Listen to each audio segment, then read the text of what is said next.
Hello and welcome to another edition of our regular podcast on all things recycling. It's called Waster, or actually it's not called that, it's called Don't Be a Waster, Recycle. And of course you'll find this podcast on all your leading platforms, from Spotify to Amazon to Google Podcasts, etc., and of course on YouTube. In today's episode, we're going to look into the question as to how does a recycling facility work. And when we say a recycling facility, we are talking about a recycling separation plant, or in the industry they're called MRFs often, material recovery facilities. And these are basically facilities that separate the waste streams, the recycling streams, from mixed recycling collections and separate them out into the various streams, and then from those, once they've been separated, then they can go to actual recycling plants.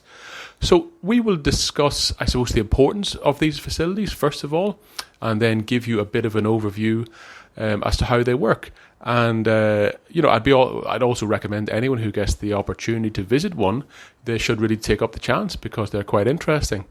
I've been to them a number of times, and I think even in Sydney, I know that certain school groups can visit them in certain areas just to have a look and to gain education about it. So I suppose, why do we need these facilities to separate recycling? The first reason is that we have what we call commingled or mixed recycling bins, the yellow bin that you'd be used to at your house, at your residence, or also in business.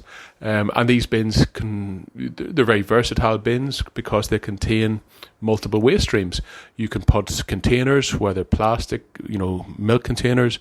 You can put aluminium cans. You can put some cardboard boxes. You can put cans of tomatoes, etc. So they're quite versatile, and with that versatility, you don't have to think too much about them. You don't need a separate bin. You can throw a lot of the products into the same bin and have confidence that they will go off and be recycled, which means we need fewer trucks. A, you don't have to put as much effort into separating things. B, we don't need as many trucks to bring them to the facilities, and it just increases the chance that these items will be recycled. So obviously, I think you can see the issue here. If you're putting various waste streams into the same container, into the same bin, sooner or later we have to separate them. So it's once you mix things up, sometimes unmixing them can be even more tricky. So one of the most important things you'll note about your commingled bin is that you don't use bags. So we do not use plastic bags to contain the materials, the cans, the bottles, etc., the glass bottles. You just put them in the bin as they are. Just throw them into the naked bin, and then with that it goes into the truck. The reason for this is that if you bag the materials, if you bag them at all, it will make it significantly more difficult to actually empty them.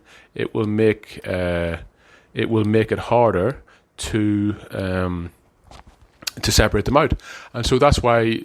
If you do bag stuff in a commingled bin, chances are it will be rejected by the truck, and you'll have to wait for the next collection. So this is because once things are bagged, you can't see what's in the bag, and it just makes it super difficult to separate. So that's rule number one.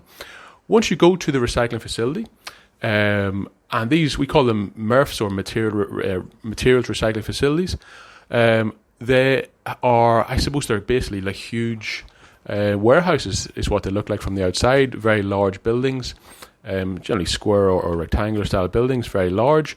And the trucks, the commingled recycling trucks, will come up.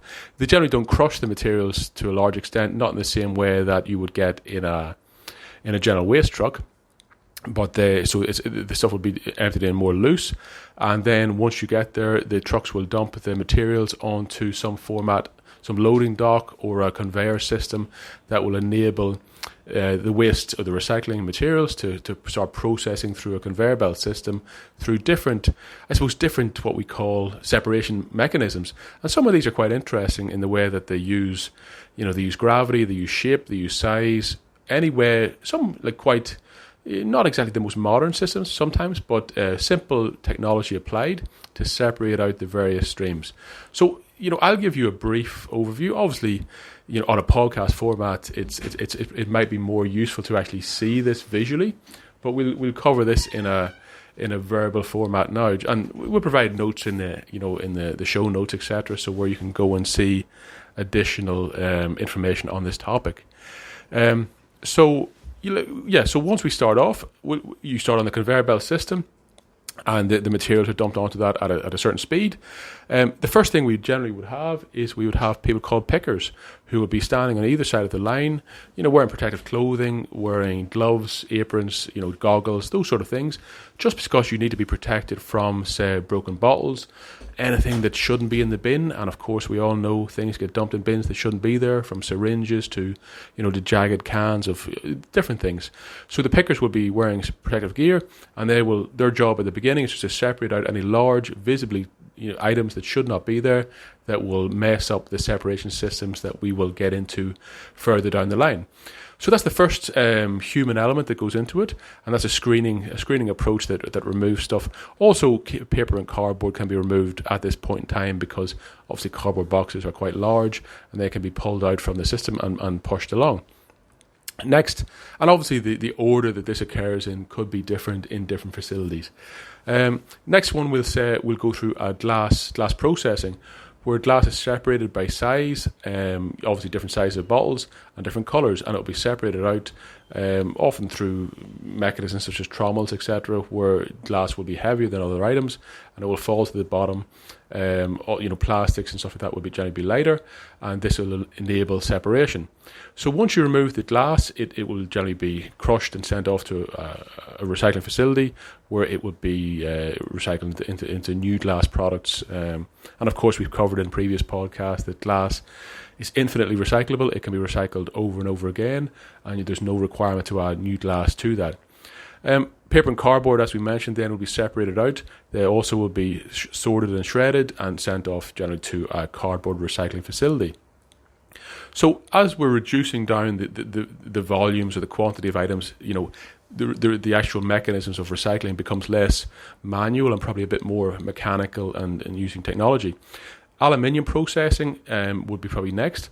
I think we covered in a previous podcast how aluminium is, if you're going to recycle a single item, let's go with aluminium cans, because it's incredibly reusable, infinitely recyclable, and it saves huge amounts of energy which are required to make new aluminium by smelting it from bauxite. So aluminium is separated by using an eddy current, which then extracts all the aluminium cans from the process. It then is sent to a recycling plant. Next, we get into plastic processing.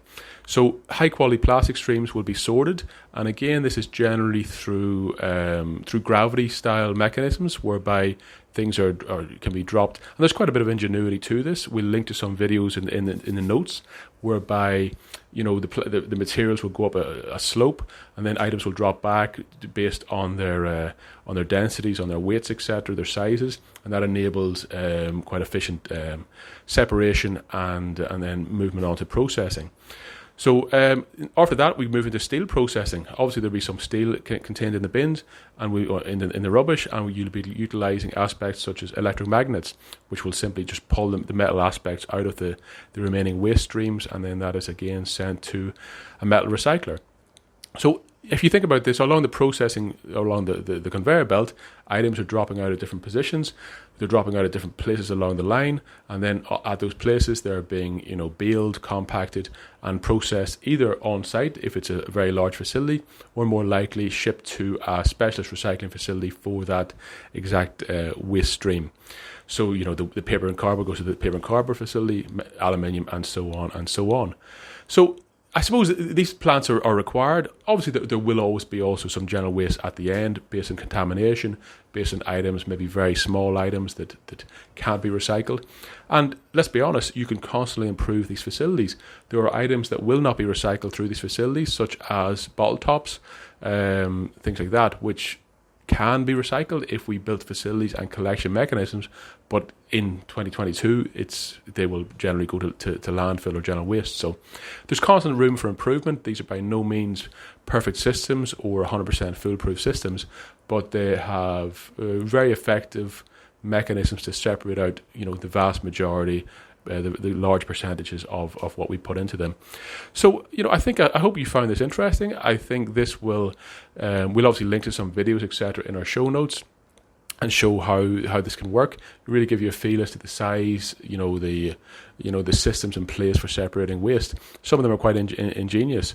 So we will leave it there today. I think, in many of our upcoming podcasts, we'll cover some of the technology in the waste industry, how things are done.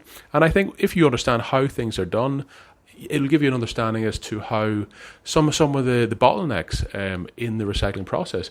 We all want to recycle more and more, but a lot of times it's the practical issues can only become apparent when you see and look into the issue. But sometimes when you appreciate what those practical issues are, it gives you an understanding, and then we can help, I suppose, as a society move on to maybe find better answers and rectify some of these problems by fixing some of these bottlenecks.